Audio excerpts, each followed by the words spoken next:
KSRTC ബസ്സുകളിലെ സ്ത്രീകൾക്കുള്ള സൗജന്യ യാത്രാ പദ്ധതി ജൂൺ 15 മുതൽ പ്രാബല്യത്തിൽ വരുന്നു. യു.ഡി.എഫ് സർക്കാരിന്റെ മുഖ്യ തെരഞ്ഞെടുപ്പ് വാഗ്ദാനങ്ങളിലൊന്നായ ഈ പദ്ധതിയുടെ ആദ്യഘട്ട തീരുമാനങ്ങൾ പുറത്തുവന്നിരിക്കുകയാണ്. മുഖ്യമന്ത്രി വി.ഡി. സതീശനും ഗതാഗത മന്ത്രി സി.പി. ജോണും തമ്മിൽ നടത്തിയ നിർണായക ചർച്ചയിലാണ് ഇത് സംബന്ധിച്ച അന്തിമ ധാരണയായത്.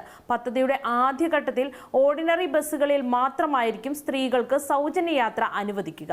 ആദ്യ 100 ദിവസം പരീക്ഷണാടിസ്ഥാനത്തിൽ പദ്ധതി നടപ്പാക്കും. ഫാസ്റ്റ് പാസഞ്ചർ ഉൾപ്പെടെയുള്ള ബസ്സുകളിലും ദീർഘദൂര സർവീസുകളിലും തുടക്കത്തിലെ സൗജന്യ യാത്ര അനുവദിക്കുന്നത് വലിയ പ്രായോഗിക ബുദ്ധിമുട്ടുകൾക്കും വരുമാന നഷ്ടത്തിനും കാരണമാകുമെന്ന് കെ.എസ്.ആർ.ടി.സി വിദഗ്ധ സമിതി വിലയിരുത്തിയിരുന്നു. ഇതിന്റെ അടിസ്ഥാനത്തിലാണ് ആദ്യ 100 ദിവസം ഓർഡിനറിയിൽ മാത്രമായി ഇത് പരിമിതപ്പെടുത്തിയത്.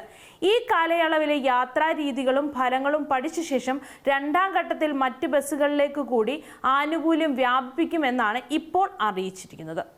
സ്ത്രീകൾക്ക് സൗജന്യ യാത്ര അനുവദിക്കുന്നതോടെ ടിക്കറ്റ് വരുമാനത്തിൽ ഉണ്ടാകുന്ന നഷ്ടം പൂർണ്ണമായും സർക്കാർ ഏറ്റെടുക്കുമെന്ന് അറിയിച്ചിട്ടുണ്ട്.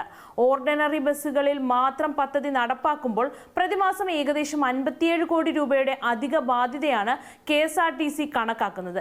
ഈ സാമ്പത്തിക നഷ്ടം എങ്ങനെ നികത്താമെന്നും അതിനായി എങ്ങനെ ഫണ്ട് കണ്ടെത്താമെന്നും വിശദമായി പഠിച്ച് റിപ്പോർട്ട് സമർപ്പിക്കാൻ ധനകാര്യ സെക്രട്ടറിയെ ചുമതലപ്പെടുത്തിയിട്ടുണ്ട്.